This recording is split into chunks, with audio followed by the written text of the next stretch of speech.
let's start simple. Your base layer next to skin, right? That's the simplest way to think of base layers. On top, I'm pretty much always rocking a lightweight long sleeve base layer. So I like the ones with the hoods. I just love a hood. I know that they stack up and some people hate having like 6 hoods. I don't mind it. I never have 6, usually 3 or 4 is the most. I don't care. I've always had fine with it. The reason why I don't buy crew necks is because when I use that sole piece alone, only wearing one top. So let's say Nebraska last year, Nebraska whitetails, it was 100 degrees. Sun's beating down. It's super hot. I want a loose, light, airy, long sleeve with a hood. So that way I can put the hood up. I'm not burning my neck. I'm not burning my head. I'm bald, by the way. All these trucker hats with the mesh backs, they will sunburn me if I don't put sunscreen on. I don't want to wear sunscreen on a hunt. It seems kind of weird. There's a scent to it. It's sticky. So I just always have the hood. And that's why I don't want to buy a crew neck long sleeve, because then I can't, or I don't like it for when I'm early season hunting and super hot. Yeah, it would be maybe better late season when I have it under a hoodie and a jacket with hoods. But I just always go super light, kind of dry fit. I think it's the Sitka version and this is how bad I am because I just think it's the lightweight tee. I should know all these things because like I said, I'm a Sitka fanboy. Um, I think it's the lightweight. Let's see. Water hunt, big game shirts. Yeah, core lightweight crew or core lightweight hoodie. The hoodie's the one I like. The core lightweight hoodie comes with a face mask now. Pretty cool for bow hunting. So that's the light, airy, almost like a dry fit material. And so that's my base layer. So early season, like I said, 100 degrees in Nebraska, that's probably all I'm wearing. Um, Now, on top of that, the next piece I would wear for my mid layer is just kind of that like medium weight, heavyweight. Specifically Sitka, it's the heavyweight hoodie. Um, it's like I would say like a light sweatshirt. Like your football team sweatshirt, the sweatshirt I'm wearing. If you're watching the YouTube, it's like a light version of this, not quite this heavy. I generally, and this is just a preference, don't wear that one next to skin. I don't know why. I just always typically wear the lightweight first. Or I do have a couple like random pieces of camo that I would still wear, especially if I knew I was going to wear the mid layer, like that medium weight hoodie. I might throw on one of those other camo t-shirts underneath. There was a time when I was broke and I couldn't afford 4 or 5 Sitka tops, so I had $5 or $10 Walmart or maybe a $15 Fleet Farm version, and then one Sitka top to go over the top. So early season, like I said, next to skin layer, base layer. About right now, October, I'm starting to throw on that heavyweight hoodie, right? Early October. So late September, early October here in Minnesota, starting to get chilly, 60 degrees. There's just a little chill in the air. I'm starting to throw on that heavyweight hoodie over the top. So now I have basically a t-shirt and a sweatshirt on for street clothes version, right? So those two pieces now cover me all the way from like August when seasons kick off into October. So the next thing on my list is a windproof jacket. And I said this specifically because in the West and pretty much anywhere, it's always windy. It's always windy. If you're in a tree, it's windy. If you're on a ridge, it's windy. And if you can cut that wind and keep that wind off of you or from like getting through your clothes, you'll stay infinitely warmer. And so the next thing I have in the Sitka universe is the Jetstream jacket.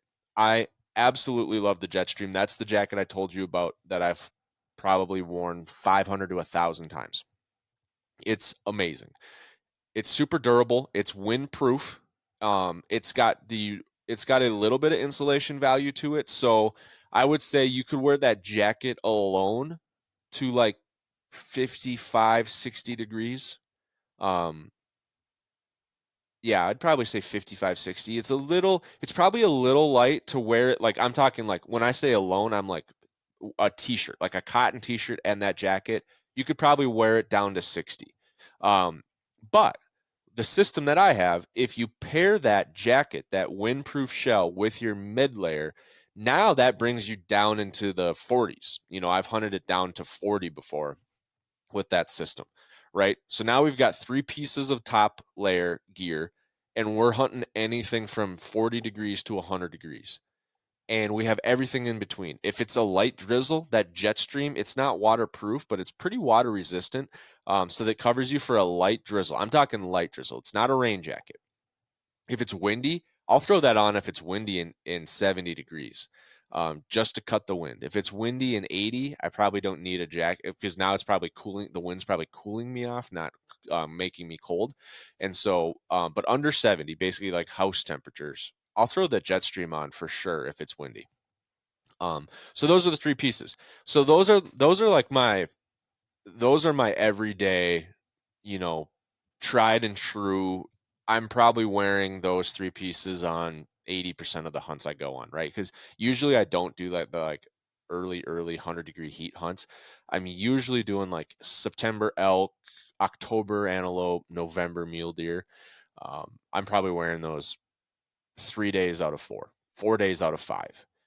Elk hunting, I'm wearing the jacket in the morning. I might pop it off in the heat of the day, but then I'm putting it back on when it chills off at night. Those are my 3 core pieces on top. And so for a little bit of an investment in those 3 pieces, you cover a majority of your hunting season right off the bat. And you don't need to get crazy. Yeah, over time you might add a second heavyweight hoodie, you might add a second and third lightweight top. You don't need more than 1 jacket. And so then you can start to maybe make it like into a 7-day hunt or a 9-day hunt without smelling like an absolute raccoon at the end. But that's over time. Like, put it on your Christmas list, save up. You don't have to buy them all at once. So from there, you're like, well, 40 degrees gets a little colder than that, Brian. Sure. Yeah, it does. So from there, I've added in a couple pieces. The first one that I'm loving more and more as time goes on is a thermal jacket. So we had a windproof jacket. Now there's like a thermal jacket. What I'm not talking about is the huge big parka, right? Because that is a super expensive piece of gear that only does one job. It only works when it's less than 40 degrees. You never wear your huge parka for anything else. And that's the downside to buying pieces like that only do one thing. So for my thermal jacket, I'm using the Kelvin Aerolite. It's just a puffy layer. You've seen these. North Face has them, Patagonia has them. Everybody has them. They're Primaloft puffy jackets. They're lightweight, they're super compressible. On its own, it's a pretty cool layer. Like I will talk about this a little bit for white in the whitetail system. I'll throw that on at deer camp when you're sitting out by the fire, when you're, quartering a deer, it's on the hanging pole. It's a perfect, it's very warm. It's warmer than a sweatshirt or a hoodie or like what I'm wearing right now, like a cotton sweatshirt. It's warmer than that. And so that's a great layer to add at any level if it's just a little bit too cold for what you got, right? So for example, you're hunting, you're wearing your base layer and your medium layer, you're in the tree stand, it's starting to get chilly. That Kelvin Aerolite is like 4 ounces, 6 ounces. I don't know. It's super light, packs down super small. So you could always have that thing in your bag and you will never know it's there. Pop it on, pop it over, and you're going to warm up probably. It's probably going to take like 10 to 15 degrees off the temperature, right? So if it's 40, wearing that jacket, it'll feel like it's 55. It's really helpful. But when you add it into your thermal jacket, now you've created the big parka, right? You've got an insulation layer, you've got a windproof layer. Underneath, you've got your 2 base layers, probably 1 or 2 base layers, either your base layer and your mid or just your mid. And with those 3 pieces of gear, you've essentially created the $5, $6, $7, $800 parka, but you also have a tool that can do a different job. You get cold quick, throw on your Puffy. It's windy or drizzling, throw on your Jetstream. It's 100 degrees, take them all off and just wear your base layer. It's 70 degrees, throw on the midweight. You got options, right?